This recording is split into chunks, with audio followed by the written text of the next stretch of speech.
Probably finishing with chapter 3 of book 2 of The Treasure of the Magi, a study of modern Zoroastrianism by James Hope Moulton.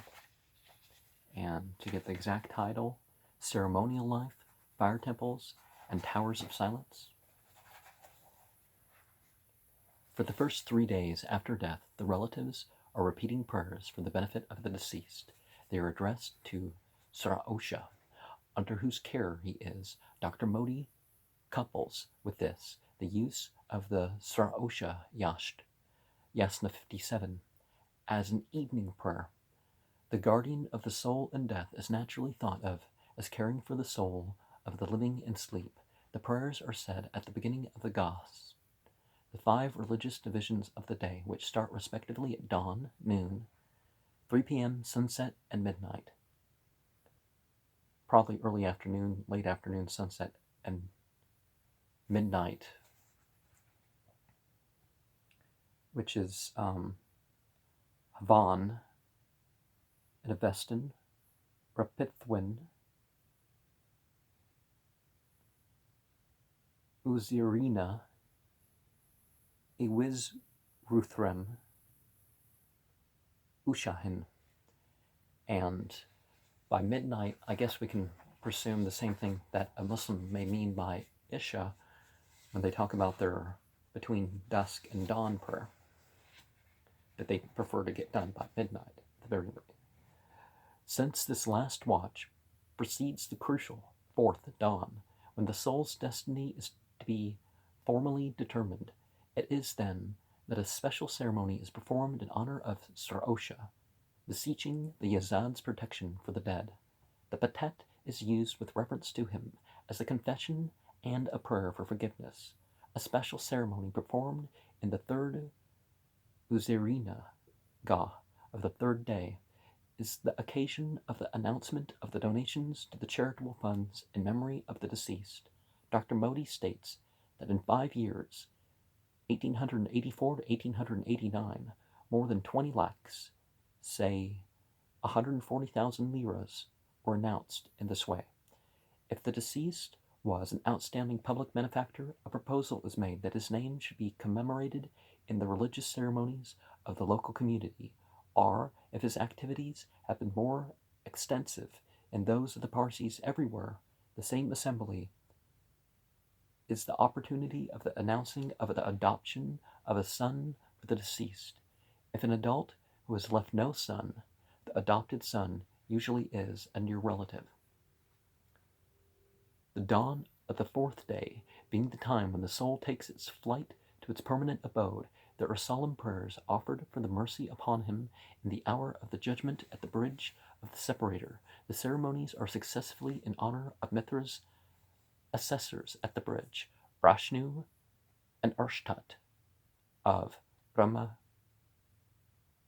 Gvastra, genius of the air, of the Fravashis, and lastly of Zoroastra, whose help is implored for this, the soul, in its journey of the hour.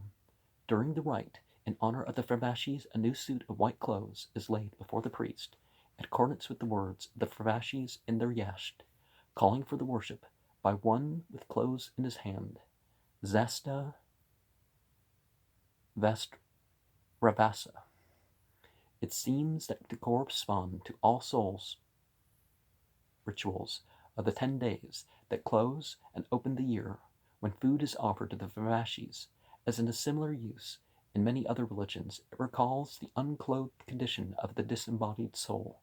Commemorative services are held likewise on the 10th and 30th day, and on the anniversary, marked by gifts of food and clothing to the poor, and prayers for the felicity of the soul.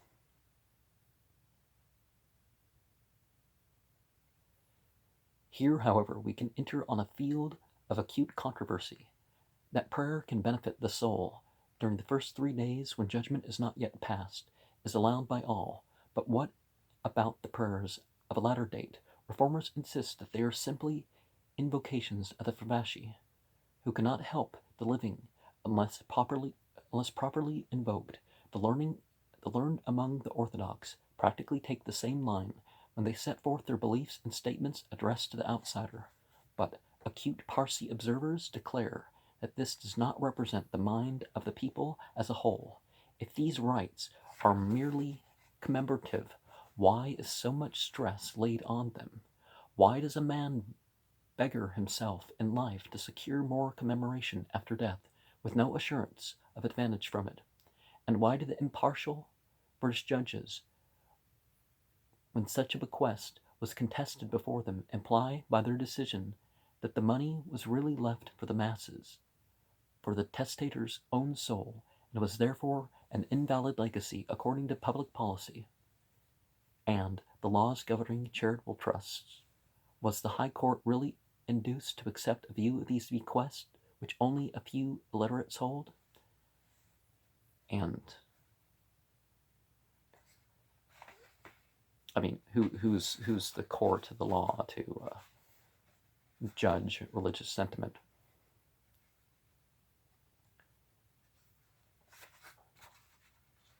I mean, there is the legacy of influence, but if charity doesn't happen until after you're dead, okay, maybe on your behalf, but, and that can be part of your legacy, but don't think that you're alive. If you wrote a good will, that's going to count for you, but not like giving at charity. The Orthodox majority appealed to the then Viceroy, Lord Elgin, urging him to initiate legislation regularizing the trusts. It is not hard to see why their carefully drawn document did not carry conviction. One of the two scriptural passages cited only concerns prayers during the first 3 nights and is therefore irrelevant. All the weight, accordingly, lies on the extracts from the Farvardin Yasht, which tells us that the Frabashis appeal to the living for praise, sacrifice, meditation, and blessing.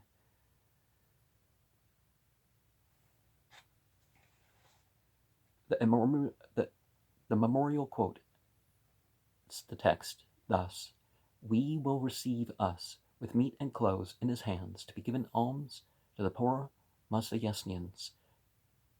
Oh, well, there's a bracketed clause. Albiruni and even modern Urvayats retain the pre-Zoroastrian idea of souls returning in quest of food and warmth. Okay. The petitioners sum up thus: